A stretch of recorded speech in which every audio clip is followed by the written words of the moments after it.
Good evening all of you. Welcome to Lakshya nursing coaching की इस online platform में आप सभी का स्वागत और अभिनंदन है। आज का डियर हमारा टॉपिक है कि हम लोग ओबीजी के टॉप 20 एमसीक्यू के बारे में डिस्कशन करेंगे और ये ओबीजी की बेसिक शुरुआत करने जा रहे हैं। हम लोग फीमेल रिप्रोडक्शन सिस्टम से स्टार्ट करेंगे। तो आज हम लोग फीमेल रिप्रोडक्शन सिस्टम के एनाटॉमी और फिजियोलॉजी के बारे में डिस्कशन करेंगे और धीरे धीरे डेली आपको मैं 20 एमसीक्यू का एपिसोड लाऊंगा, जिसके अंदर लोग आधे घंटे के अंदर इसको डेली रिवीजन करेंगे। और ये उन सभी बच्चों के लिए है जो बच्चे लक्ष्य नर्सिंग कोचिंग के अंदर ऑफलाइन कोचिंग कर रहे हैं, और जो बच्चे कोचिंग नहीं कर रहे हैं वो भी इस क्वेश्चन को सॉल्व करेंगे। और बहुत ही बेसिक एमसीक्यू से शुरुआत करेंगे हम लोग, और जैसे जैसे हमारा टॉपिक आएगा सारे टॉपिक का मैं आपको एमसीक्यू करवाऊंगा। आपको मैं टॉपिक वाइज एमसीक्यू करवाना चाहता हूं जिससे आपको बहुत सारा बेनिफिट मिले, इसलिए मैं आपको एमसीक्यू वाइज टॉपिक करवाऊंगा। तो आज का हमारा पहला एमसीक्यू आपके सामने है। पहला एमसीक्यू को पढ़िए और डियर इसका जवाब दीजिए। देखिए टॉप 20 एमसीक्यू आपके सामने में से एक एमसीक्यू आपके सामने प्रेजेंट है। जो क्वेश्चन में पूछा गया है आप उसको पढ़ के उसका सही जवाब दीजिए। देखिए डियर क्वेश्चन में क्या पूछा गया है कि वेजाइनल कैनाल नॉर्मली है ना। तो जो वेजाइना का नॉर्मली कैनाल होता है डियर कैसा होता है उसके बारे में क्वेश्चन पूछा गया है। तो देखिए पहला ए ऑप्शन में बेटा एन एसिडिक इन्वायरमेंट, क्या जो वेजाइनल कैनाल है वहाँ का इन्वायरमेंट एसिडिक होता है। बी ऑप्शन में आपका है एन एल्कलाइन इन्वायरमेंट, क्या वहाँ का एल्कलाइन इन्वायरमेंट है। या दिया बेटा न्यूट्रल इन्वायरमेंट, क्या वहाँ का जो इन्वायरमेंट है कैसा है वो न्यूट्रल है। और डी नंबर में आपका जवाब जाता है and environment difficult to determine, क्या आप कि वहाँ का जो इन्वायरमेंट है आप उसको डिटरमाइन कर पा रहे हो या नहीं कर पा रहे हो, उसके बारे में आपसे पूछा गया है। तो देखिए डियर मैं आपको यहाँ पे बता देता हूँ कि जो वेजाइना का बेटा कैनाल्स होती है वो क्या होती है बेटा हाईली एसिडिक देखने को मिलती है। क्या देखने को मिलती है? हाईली एसिडिक देखने को मिलती है। उसके बारे में बात करेंगे क्यों हाईली एसिडिक देखने को मिलती है, तो आपको मैं उसको भी समझाने की कोशिश कर रहा हूँ कि क्यों आपको वहाँ पे हाईली क्या बोलते हैं एसिडिक देखने को मिलेगी।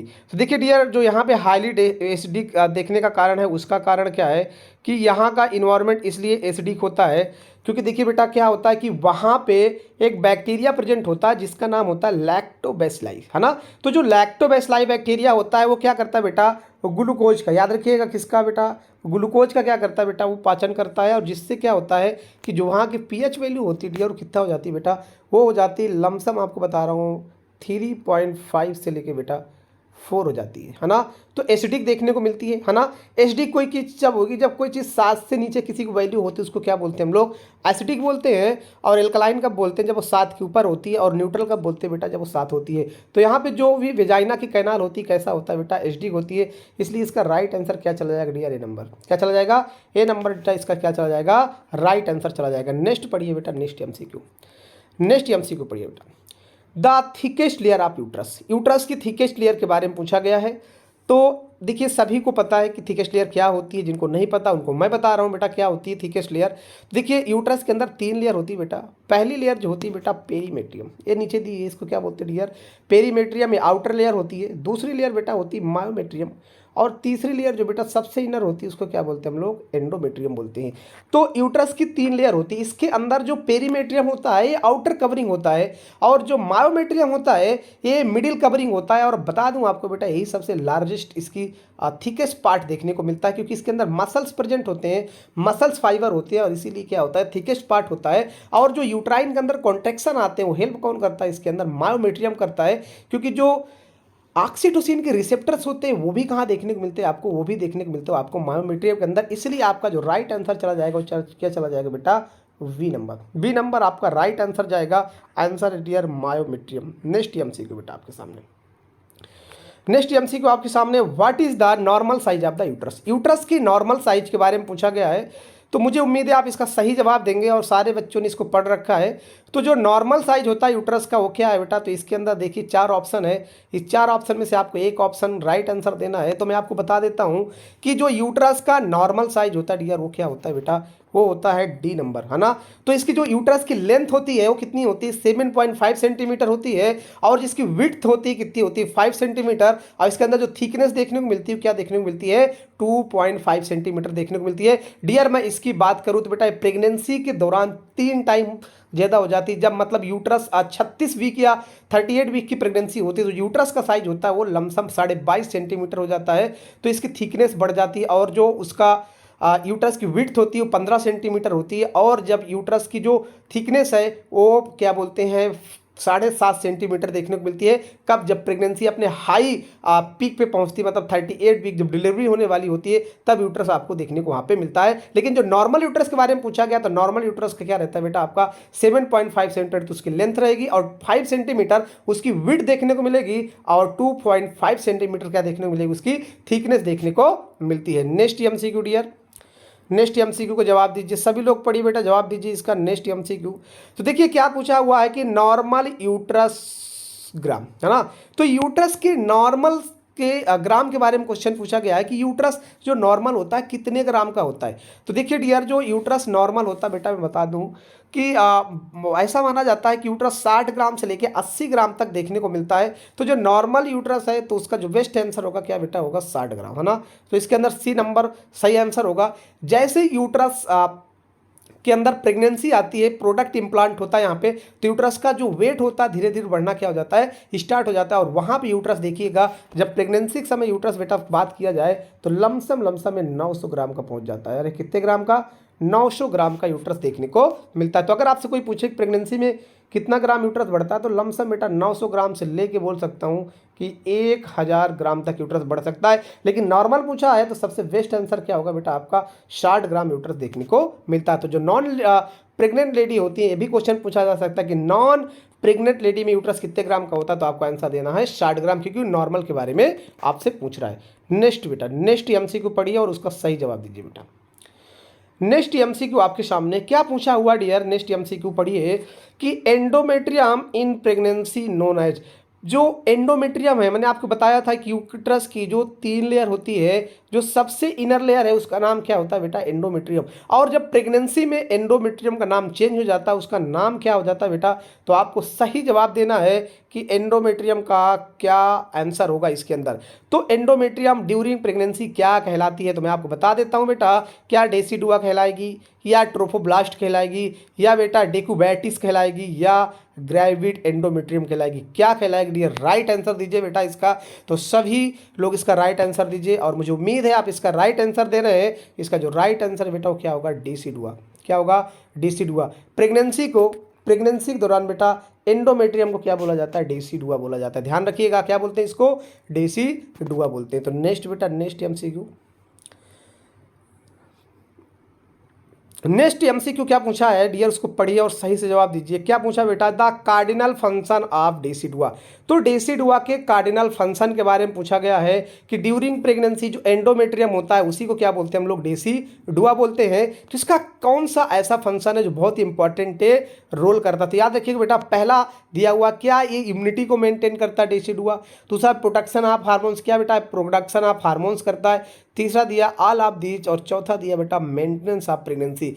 तो बताइए आप राइट आंसर दीजिए, क्या बेटा करता है आपका कार्डिनल फंक्शन क्या है डेसिडुआ का। तो देखिए मैं आपको बता देता हूं बेटा, जो डेसिडुआ है ये क्या करता है, यहाँ पे 2 हार्मोन्स काम करते हैं डेसिडुआ में। पहला हार्मोन्स आपका काम करता है बेटा एस्ट्रोजन, और दूसरा काम करता है बेटा प्रोजेस्टेरॉन। और प्रोजेस्टेरॉन एक ऐसा हार्मोन्स है जो क्या करता है डियर, प्रेगनेंसी को मेंटेन करता है। इसलिए इसका राइट आंसर क्या होगा बेटा, मेंटेनेंस ऑफ प्रेगनेंसी। याद रखिएगा इसका राइट आंसर क्या हो जाएगा dear, maintenance of pregnancy. Right answer क्या जाएगा इसका, मेंटेनेंस ऑफ प्रेगनेंसी। तो ड्यूरिंग प्रेगनेंसी जो डेसिडुआ होता है यहाँ पे 2 हार्मोन्स काम करते हैं, एक तो एस्ट्रोजन और प्रोजेस्टेरॉन। तो जो एस्ट्रोजन्स होता है उसका काम होता है बेटा वो जो सेकेंडरी सेक्सुअल होता है उसको मेंटेन करता है, और जो आपका प्रोजेस्टेरॉन होता है वो क्या करता है, प्रेगनेंसी को मेंटेन करने का काम करता है। इसीलिए जब भी कभी अबॉर्शन करवाना होता है तो एंटागोनिस्ट देते हैं, प्रोजेस्टेरॉन के एंटागोनिस्ट दिया जाता है, वो क्या करता है प्रेगनेंसी को अबॉर्ट करवा सकता है। तो आपका राइट आंसर चला जाएगा यहाँ पे प्रेगनेंसी ऑफ मेंटेनेंस, है ना, या maintenance of the pregnancy. Next MCQ बेटा, नेक्स्ट एमसीक्यू पढ़िए और सही जवाब दीजिए। सर्विक्स डेवलप फ्रॉम, बहुत इंपॉर्टेंट क्वेश्चन है जो डायरेक्टली आपको एग्जाम में कहीं ना कहीं पूछा जाता है। क्वेश्चन पढ़िए, सही जवाब दीजिए। क्या पूछा है? सर्विक्स डेवलप फ्रॉम, सर्विक्स को कैसे डेवलप किया जाता है या सर्विक्स इंट्रा यूट्राइन लाइफ में कैसे डेवलप होती है। तो देखिए बेटा क्या दिया हुआ है, फर्स्ट ऑप्शन है वाल्फेनियन डक्ट, दूसरा दिया बेटा मीजोनेफ्रोर्स, और तीसरा दिया है मुलेरियन डक्ट, और डी नंबर दिया बेटा मेटाना फोर्स, है ना, मेटाने फोर्स। तो जो मेटाने फोर्स है या मिसेनो फोर्स है या वोल्फोनियन डक्ट है, कौन सा इसके अंदर बेटा राइट आंसर होगा वो दीजिए।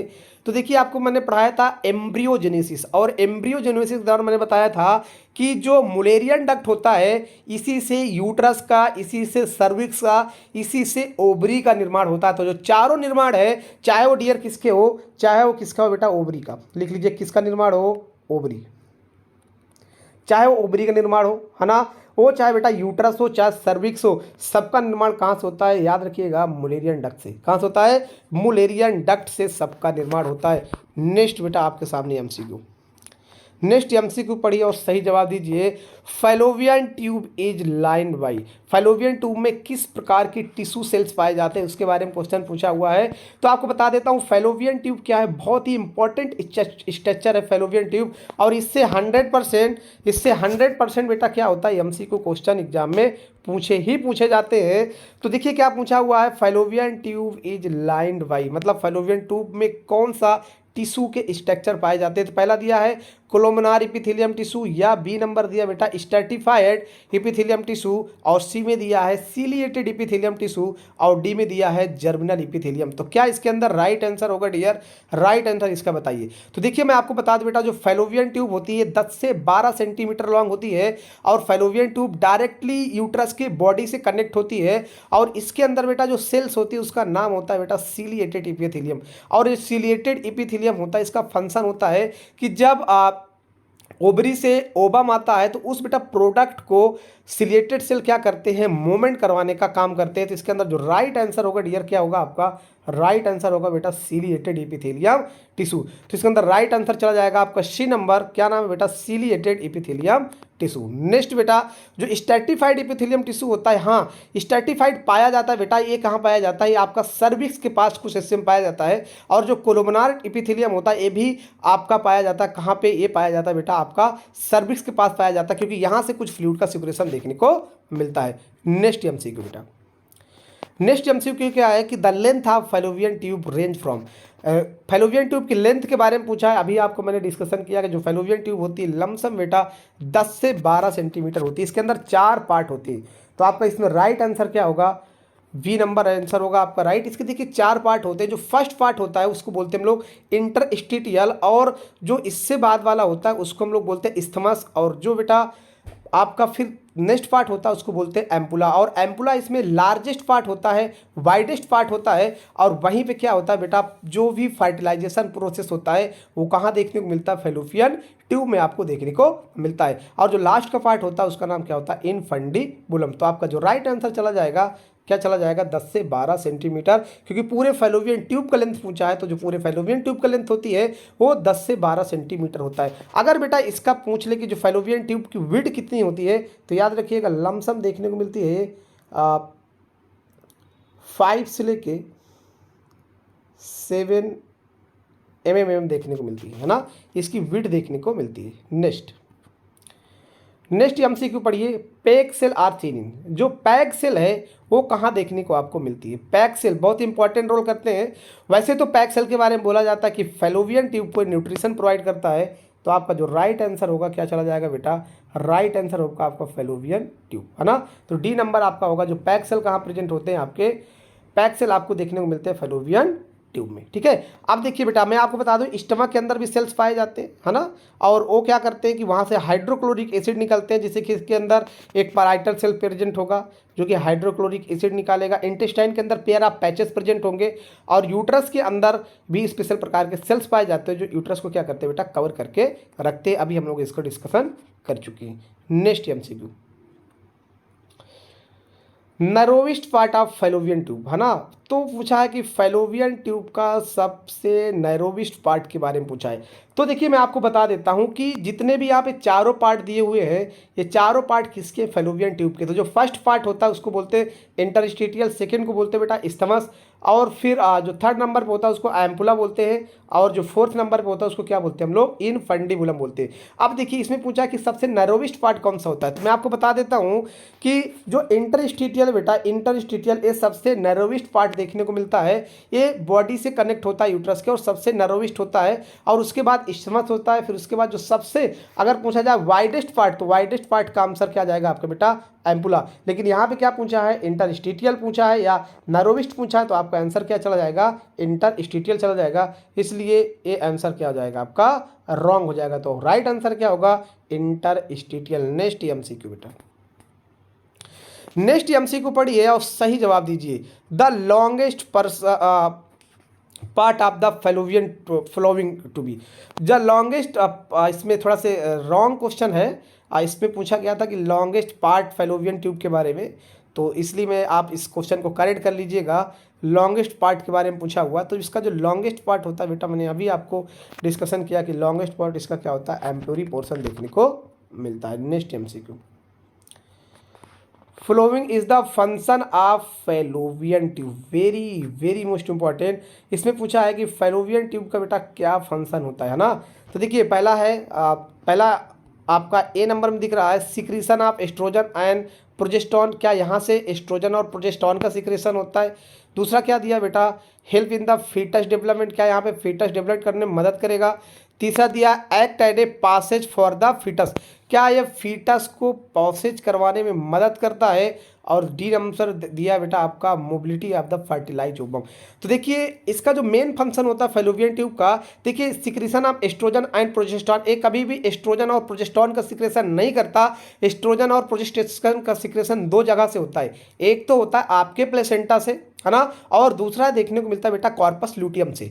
तो यहाँ पे ए आंसर तो होगा नहीं। बी नंबर दिया है help in the foetus development, यहाँ पे फीटस का कभी भी डेवलपमेंट नहीं होता। अगर फेलोवियन ट्यूब में फीटस होता तो इस प्रकार की प्रेगनेंसी को हम बोलते बेटा एक्टोपिक प्रेगनेंसी, इसलिए भी आपका आंसर क्या हो जाएगा, रॉन्ग हो जाएगा। याद रखिएगा ये भी क्या हो जाएगा, रॉन्ग हो जाएगा।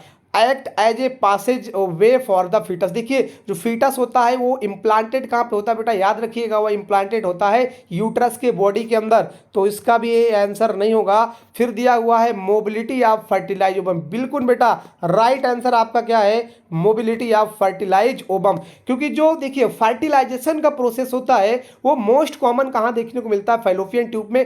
कई बार एक क्वेश्चन आया हुआ है कि most common side fertilisation of the ovum, तो आपका राइट आंसर होना चाहिए फेलोवियन ट्यूब। तो जो फेलोवियन ट्यूब में फर्टिलाइज ओवम होता है वो जब 3 से 4 दिन के बाद यूट्राइन के अंदर इम्प्लांटेड के लिए होता है, तो वहाँ पे मदद कौन करता है आपका, वो मदद करता है आपका बेटा फेलोवियन ट्यूब। क्योंकि फेलोवियन ट्यूब के अंदर एक स्पेशल प्रकार का स्ट्रक्चर होता है जिसको मैंने आपको बताया था कि एक स्पेशल स्ट्रक्चर होता है जिसका नाम होता है बेटा सिलिएटेड सेल, वो मदद करते हैं इसको आगे मूव करने में। तो राइट आंसर क्या चला जाएगा आपका, डी नंबर क्या होगा बेटा, इसका राइट आंसर देखने को मिलेगा। चलिए नेक्स्ट क्वेश्चन बेटा पढ़ते हैं। X ray study of fallopian tube is known as, अगर हम एक्सरे के द्वारा फेलोवियन ट्यूब की स्टडी करते हैं तो उसको क्या कहते हैं। देखिए बहुत ही सिंपल क्वेश्चन है और ये छोटे छोटे क्वेश्चन आपके नॉलेज को बढ़ाते हैं, आपके कॉन्फिडेंस को बढ़ाते हैं, और डायरेक्टली ये क्वेश्चन एग्जाम में आते हैं तो हम लोग इसको सॉल्व नहीं कर सकते। इसलिए आप लोगों के लिए इसमें क्वेश्चन लेके आया हूँ कि जैसे छोटे छोटे क्वेश्चन आए तो आप उसको आसानी से सॉल्व कर पाओ।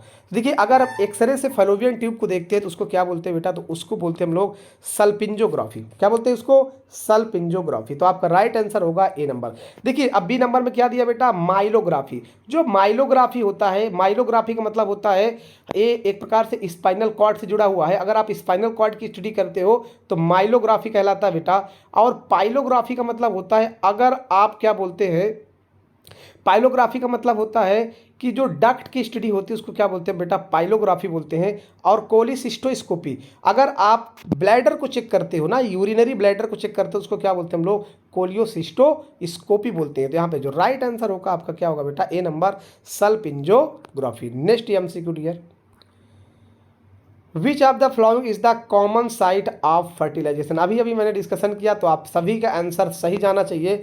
इस पूछा है कि जो मोस्ट कॉमन साइट बेटा फर्टिलाइजेशन की वो क्या है। तो क्वेश्चन पढ़िए, which of the following is the common site of fertilisation. तो फर्टिलाइजेशन के कॉमन साइट के बारे में इसने पूछा है। तो जो फर्टिलाइजेशन का कॉमन साइट होता है उसका नाम क्या है बेटा, एम्पुला। अभी हम लोगों ने डिस्कशन कर चुके कि एम्पुला और फैलोपियन ट्यूब के अंदर होता है। फैलोपियन ट्यूब में पूछे कहाँ होता है तो मोस्ट कॉमन होता है एम्पुला के अंदर। नेक्स्ट एमसीक्यू बेटा,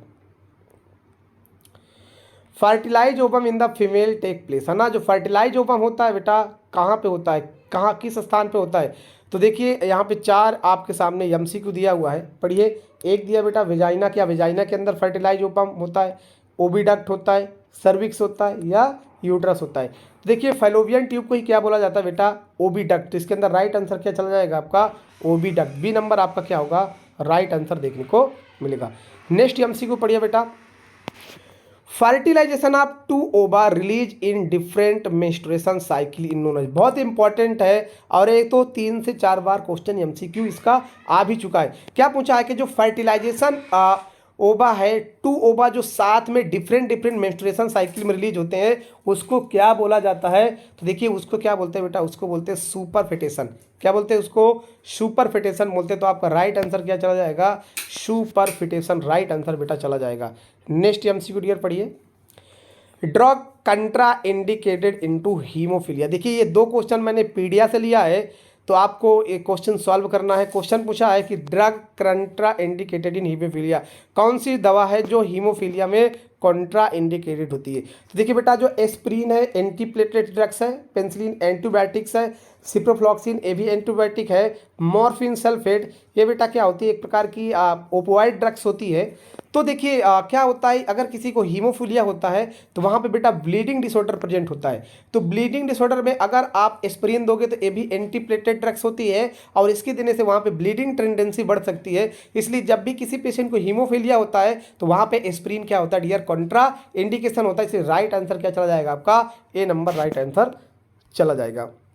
नेक्स्ट एमसीक्यू डियर, आज का लास्ट सेशन है हमारा, लास्ट एमसीक्यू है, which of following is a bleeding disorder. इसमें से कौन सा बेटा ब्लीडिंग डिसऑर्डर है, राइट आंसर दीजिए। सभी लोग इसका कमेंट बॉक्स पे आंसर करिए, कौन सा है जो ब्लीडिंग डिसऑर्डर है बेटा, है ना। तो देखिए ल्यूकेमिया, ल्यूकेमिया क्या है, ल्यूकेमिया के बारे में बात करें तो बेटा एक प्रकार का कैंसर है, ब्लड कैंसर है। एनीमिया, इसके अंदर क्या होता है आरबीसी की कमी हो जाती है। ल्यूकोपेनिया, इसके अंदर क्या होता है बेटा डब्ल्यूबीसी काउंट क्या हो जाते हैं, कम देखने को मिलते हैं। और बात करें बेटा हीमोफीलिया तो ये कैसा होता है, ब्लीडिंग डिसऑर्डर होता है जिसके अंदर 3 प्रकार के फैक्टर कम हो सकते हैं, क्योंकि हीमोफीलिया 3 प्रकार के होता है ना। एक क्लासिकल हीमोफीलिया जिसको हीमोफीलिया हम ए बोलते हैं, एक बी होता है बेटा और एक कैसा होता है सी होता है ना। तो इसके अंदर राइट आंसर क्या चला जाएगा आपका, सी नंबर चला जाएगा। तो आज की जो हमारी एमसीक्यू सेशन होता है डियर, यहीं पे हम लोग इसको क्या करते हैं, ख़त्म करते हैं। बहुत ही धमाकेदार सेशन था। ऐसे ही आपको डेली मैं एमसीक्यू की प्रैक्टिस करवाऊंगा। तो जो बच्चे थ्योरी पढ़ते हैं डेली आगे 4 बजे ज़रूर जुड़े और उनको डेली आपको क्लासेस देखने को यहाँ पे मिलेगी। और जो बच्चों ने अभी मेरा चैनल सब्सक्राइब नहीं किया प्लीज़ चैनल सब्सक्राइब कर दीजिए, वीडियो को लाइक और शेयर कर दीजिए और अपने आंसर जरूर कमेंट बॉक्स में करिए। Thank you so much dear for watching this video, thank you so much.